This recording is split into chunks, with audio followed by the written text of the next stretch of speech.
Bueno, y seguimos con GPS Jurídico y estábamos hablando, bueno, del tema Alperovich y les dijimos que íbamos a tener una invitada muy especial. Se trata de una abogada especializada en Derecho de Familia, docente universitaria, ex docente de práctica profesional de la UBA, y la verdad que creo que nos puede ilustrar mucho, Brandon. Vamos a presentar a la doctora María Mercedes Marco Mucciardi. Doctora, buenas tardes, ¿cómo está? Sí, ¿qué tal? Buenas tardes a todos. Bueno, gracias por atendernos. No, por favor. Bueno, mire, estábamos acá hablando con Brandon, hemos comentado, nos pareció, si no es la más importante, por lo menos en cuanto al significado que tiene y viendo que ayer fue el Día de la Mujer, de la antiviolencia y todo esto, Sí. este caso del senador Alperovich, esa situación de acoso, violencia sexual, queríamos que usted, si nos puede hacer algún comentario al respecto. Sí, bueno, es un caso que ha sido muy relevante en estos últimos días. Sí. Yo creo que es otra demostración más de lo que viene sucediendo hace poco, unos cuantos meses ya, que se ha puesto más en palabra de todos o más públicamente situaciones vividas en un seno íntimo, ¿no? Sí. Bueno, han sido las denuncias anteriores contra, bueno, el actor D'Artés, digamos, estas cuestiones, la existencia del colectivo de mujeres, Sí. tienen que ver con la publicidad, digamos, hacer público algo que hasta no hace tantos años se encontraba dentro más del ámbito de lo privado. Tiene que ver con una nueva conceptualización también de la mujer, lo que implica que ella pueda expresarse, ¿sí?, en este tipo de denuncias, digamos, a poder hacerlo, ponerlo en palabras. Esto, uno trabajando en violencia hace muchos años viene trabajando y entrevistando a víctimas de violencia, tanto sexual como física, económica y la tipología que establece la ley de violencia contra la mujer, ¿no? Sí. Y ha sido un trabajo muy largo en los últimos años esto. A uno le parece algo como muy sencillo, muy común últimamente en los últimos tiempos, pero no lo es así. Sí, ¿Por sí. qué? Porque han sido condicionadas por situaciones por ejemplo, las características que implican estas relaciones de violencia, digamos. Por ejemplo, en este caso de Alperovich, el tema de la autoridad, la posición de quien ejerce la violencia, ¿sí? Sí, su posición de poder. Su posición de poder, el contexto social. El contexto social. Está una cuestión, se habla de lo simbólico, ¿no? Acá, digamos, de cuál es la imagen de esa persona frente en lo público, ¿no? Que hace que quien sufre la violencia de cualquiera de estos tipos de que estoy hablando, en este caso cuando estamos hablando de la violencia sexual, le sea muchas veces muy difícil poder poner en palabras y contarle mínimamente a alguien de lo que está viviendo, ¿sí? ¿Cómo le van a creer? Claro, claro. Es que trabaja mucho con la idea, digamos, psicológica de lo que es el imaginario, ¿no? Social sobre este tipo de personas, ¿no? Esas personas que son poderosas, intocables. Se da, digamos, en el ámbito, por ejemplo, en este ámbito público, que es una persona políticamente pública y ejerce un cargo tan importante, y también se da en los ámbitos más pequeños, también, digamos, en los pequeños ámbitos familiares, de los trabajos, o de lo que es el tema del acoso, también lo laboral. Totalmente. Esta concepción de que quien ejerce la violencia todo lo puede, ¿sí? Sí. María Mercedes, quería preguntar, si acá en la Ciudad Autónoma de Buenos Aires, ¿no? ¿Cómo se hace una denuncia por violencia? ¿Cómo se instrumenta? ¿Cómo se lleva adelante? Nosotros en la Ciudad de Buenos Aires tenemos, en principio, una ley de protección contra la violencia familiar que ya data de algunos años, que es del año 95, ¿sí? Que si vemos el concepto de violencia, es un concepto un poco más acotado, habla de una violencia psicológica y física, ¿sí? Que después fue ampliado por la ley de violencia contra la mujer y que recepcionó esta ley la normativa internacional, ¿sí? Con la CEDAW, la Convención de la Discriminación contra la Mujer, con las convenciones de los derechos humanos, además recepcionadas por lo constitucional, ¿no? Sí. Estos conceptos fueron plasmados y desarrollados en la Ley de Violencia contra la Mujer. Estas dos mínimamente voy a hablar de esto, son dos leyes importantes que establecen un sistema de denuncia de los acontecimientos de violencia, ¿sí? Alguien que es víctima de violencia puede realizar la denuncia, puede realizarla de dos maneras, digamos, para mí la más importante y más práctica es apersonarse en la oficina de violencia doméstica, ¿sí? Esta oficina de violencia doméstica está cita en la calle Lavalle 1250, ¿sí? Atiende las 24 horas del día durante los 365 días del año, ¿sí? En esta oficina, quien ha sufrido violencia, de cualquiera de los tipos que hablé, es recepcionado por un grupo de profesionales interdisciplinarios, ¿sí? Tenemos asistentes sociales, hay psicólogos y hay abogados que van a tomar su denuncia. ¿Qué quiere decir? Van a escucharles todo lo que ella pueda, o él, bueno, porque podría ser, yo estoy hablando de la violencia contra la mujer, pero bueno, hay hombres también víctimas de violencia familiar, no quiero hacerlo acotar una cuestión de género solamente. Ella o él va a poder manifestar todo lo que ha evidenciado, ¿sí? De haber lesiones, una cuestión física, hay un médico que va a evaluar a la persona, a la víctima, y la va a entrevistar también un asistente social y un psicólogo. ¿Y ellos qué van a hacer? Luego de toda esta entrevista van a hacer lo que se llama una evaluación de riesgo, ¿sí? ¿Qué quiere decir la evaluación de riesgo? ¿Qué posibilidades hay de que esa situación de violencia vuelva a acontecer? ¿Y en qué magnitud? ¿Sí? Es muy importante que quien se dirige a esa oficina pueda expresar lo máximo posible de lo que le sucede. Ellos lo van a ir dando también en la entrevista. Luego de esa evaluación de riesgo, que puede ir de riesgo bajo, medio, alto o altísimo, eso se va a formar un legajo y va a pasar a lo que es el juzgado de familia, ¿sí? De competencia de familia. Ese es el proceso que se hace en la capital.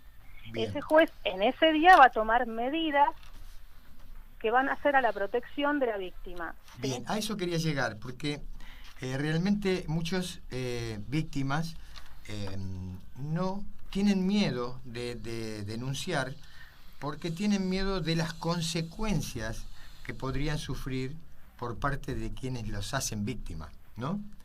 ¿Cuáles son las medidas de protección? O sea, no sé si esto lo podríamos llamar un protocolo o algo así.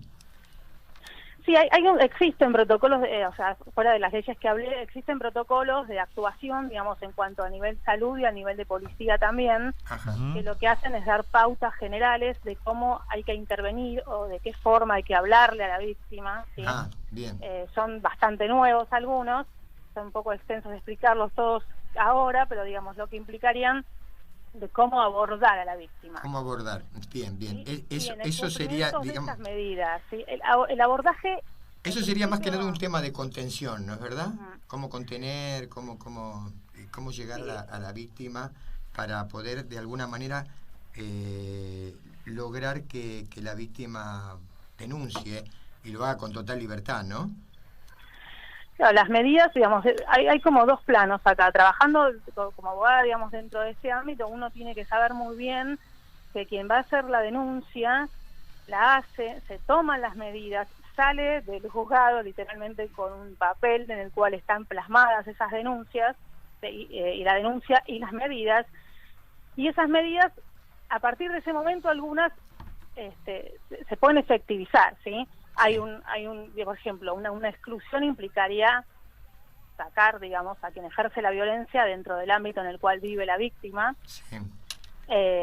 Podría ser también de no acercamiento de esa persona hacia la persona de víctima o a sus hijos o a otras personas involucradas en situación de violencia. El tema acá surge también después de eso, y que es un poco lo que hablan también los protocolos y lo que se viene hablando, es el apoyo de la víctima durante todo ese proceso, ¿sí? Porque hay mujeres, como bien lo dicen ustedes, que temen, digamos, una vez tomada la medida, qué represalia va a existir de parte de la persona que ejerce la violencia. Sí, claro. Existen algunos refugios, algunos se han utilizado, refugios, ¿por qué? Porque hay cuestiones que no tienen que ver con lo jurídico y que hacen que no se pueda efectivizar la medida. Por ejemplo, la cuestión habitacional, ¿sí? Hay personas que pueden saber dónde ir o puedan tener dónde ir, otras que no. Claro. ¿Sí? O sea, por ejemplo, una pareja que vivía junta y la víctima no puede irse del lugar y tampoco tiene ahí donde ir, por ejemplo, de un familiar, está pensado también esa posibilidad. Sí, hay la existencia, existen refugios, existe el apoyo también desde el ámbito de grupos, que hay algunos hospitales, por ejemplo el Durán, los hospitales que hay grupos en los cuales concurren las personas víctimas de violencia, que ayudan a transitar estas cuestiones, ¿no? A pensar qué hacer, cómo manejarse ante esas situaciones, qué decisiones tomar respecto, lo habitacional es una cosa que surge muy habitualmente. ¿Por qué? Porque muchas veces el ejercicio de la violencia física o psicológica, digamos que es lo que comúnmente la gente conoce, tiene algo muy atrás y un poco más solapado, que es la violencia económica. Claro. ¿Sí? Quien se tiene que ir del hogar o queda en el hogar, o si queda en el hogar, queda sin sostén económico. O no sabe dónde está el dinero, o el dinero desaparece. Doctora, en este caso, del caso de Alperovich particularmente, estamos hablando de un senador, de una persona con mucho poder en Argentina, mucha historia de poder y mucho dinero sobre todo. ¿Hay casos de denuncias contra personas así de tanto poder? Y en ese caso, ¿cómo se maneja la justicia? ¿Se maneja distinto? ¿Se maneja de otra manera? Digamos, la violencia traspasa todos los niveles socioeconómicos. Es algo que no tiene clase, ¿sí? ni contexto social, ni político, digamos, se da en todo nivel, con diferente complejidad. Digamos, sí, obviamente existen presiones dentro de lo político. Digamos, he tenido casos que hay presiones más desde lo externo. O sea, el juzgado actúa y saca medidas como en todas otras cuestiones de violencia. Sí hay que también, digamos, dentro de todo el bagaje que uno debe manejar como profesional, también tiene que saber que la persona a la cual uno está asesorando puede que reciba presiones de ese tipo. Claro. Esas presiones tendrán que analizarse si corresponde que deriven en otro tipo de denuncias o no. Sí, pero sí existen, digamos. Los juzgados, yo en mi experiencia personal, han actuado y sacado las resoluciones igual, digamos. Sí existe esto del ejercicio del poder más solapado, digamos, de presiones políticas, llamar a los familiares, llamar a un conocido, mira que voy a hablar con tal, te vas a quedar sin trabajo, ese tipo de cuestiones. En este caso en especial de Alperovich, por lo que yo veo, hay varios delitos involucrados, ¿no? Sí. Uno es violación, directamente. Sí, habla de un acceso carnal, sí. Acceso carnal. Hubo tortura psicológica, aparentemente en forma permanente, ¿no? Un acoso, y además un acoso laboral, porque esta persona trabajaba, además de ser familiar, en el ámbito de trabajo que dirigía este hombre. Además se dieron en esos contextos de trabajo, digamos. Además uno también tiene que pensar el tiempo que transcurrió. O sea, yo pensando dije, wow, dentro del mismo año a que aconteció ella pudo ponerlo en palabras. Sí. Pero viene sucediendo desde el año 2017, digamos. Claro. Estamos, son 2 años de esa persistencia, de esa conjunción de delitos, digamos, fuera del ámbito civil de la denuncia de violencia, acá se mezclan otras cuestiones penales, ¿no? También. Sí. Yo sé que usted no sé si es su ámbito, pero ¿qué pena le podría corresponder al político Alperovich por esta situación? Digamos, ¿en qué estaría encuadrado? Sí, no es mi ámbito de trabajo. Lo sé, pero no era por si tenía, digamos, alguna idea al respecto. Sí, no, preferiría que consulten a alguien de ese área para ver porque ¿sabe por qué se lo consultaba? Porque vio el caso de estos sacerdotes que fueron que salió en el día de ayer, ¿no? De ese instituto, de ese hogar. Me llamó la atención, no porque no lo merecieran, para mí merecían penas inclusive superiores, pero se hablaba de 40 años, 42 años, 35, penas muy grandes, porque son delitos realmente aberrantes, son de lo más bajo que puede cometer una persona, ¿no? Es por eso, más que nada. Sí, yo creo que tienen que ver con el tiempo, la imposición, lo digo un conocimiento muy profundo, pero tienen que ver con poder que esas penas se efectivicen el tiempo ese, que digamos, porque yo lo que he leído, digamos, que ese tiempo haga que sí se cumpla, ¿sí? Claro, claro, con la cantidad de tiempo que venía desarrollando esa actividad delictiva, ¿no es cierto? Claro. Claro. Y la entidad del delito, ¿no? Tiene que ver, hay toda una cuestión, o sea, ya venimos desde la reforma del 94 con la incorporación de la normativa internacional, digamos, pero me parece que los últimos años, más estos 2 años, se ha incorporado, se ha hecho muy nuestro, digamos, aplicar y alegar la normativa internacional, que era algo que más en lo civil mucho no se hablaba, ¿sí? Correcto. Sí, que tiene que ver, que es muy importante porque contempla situaciones desde hace muchos años y contempla una responsabilidad del Estado, digamos, ¿no? Frente a la comisión de esos delitos. Por supuesto. Bueno, nos hemos enterado, vamos a pasar un pequeño chivo, que el día 10 de diciembre va a dar una charla, ¿no? Para el Instituto de Grupo Profesional sobre el tema de violencia familiar. Sí, es un poco ver estos aspectos, estos 2 caminos que hay que recorrer dentro de lo que es la denuncia de violencia, desde el ámbito estrictamente jurídico y todo lo que no tiene que ver con lo jurídico, pero que nosotros como operadores, como abogados y operadores dentro de los ámbitos que puedan vincularse a la violencia, debemos conocer y trabajar también, ¿no? Que tienen que ver más con lo social, lo psicológico, todos estos temas de los protocolos y demás. Las buenas prácticas es un concepto que se habla mucho últimamente, pero digamos, eso tiene que ver porque hay cosas muy enraizadas en la práctica y que tienen que ver hasta condicionadas por lo social, que debemos ir cambiando entre uno mismo, ¿no? Sí. Para poder, esto de la perspectiva de género y de ver de otra manera las familias, todos estos cambios conceptuales también tienen que empaparnos dentro de nuestro desarrollo profesional, ¿no? Perfecto, y la verdad que me alegra mucho de que, bueno, se estén instrumentando todos los medios como para contener y mejorar una situación que es tan difícil. Sí, es un camino largo. Es un camino largo, pero la sociedad está tomando una conciencia que antes no tenía al respecto de estos temas, ¿no?